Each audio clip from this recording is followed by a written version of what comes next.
Hello guys, আসসালামু আলাইকুম। এবারের কোরবানি ঈদে ঢাকা থেকে দেশের বাড়িতে গেছিলাম, লক্ষ্মীপুর জেলা।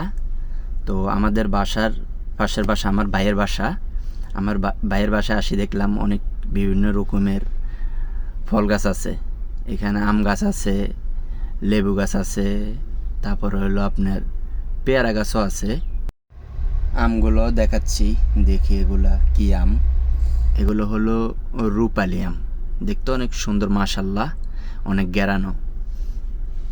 আরও উপরে অনেক আম আছে প্রচুর। আর এখন তো সিজন না, অনেক রকমের ফল আছে আমার ভাইয়ের বাসায়। তারপরে হলো আপনার এটা হলো লেবু গাছ। একটা লেবু ছিঁড়ে খেয়ে দেখি কেমন লাগে।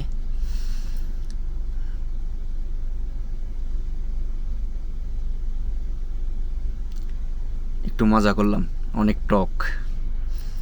সাথে পেয়ারা গাছ আছে, দেখাচ্ছি।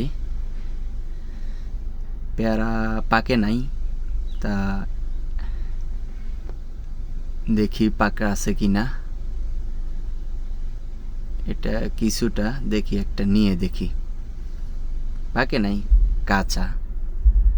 তারপরও একটু খেয়ে দেখি কেমন লাগে।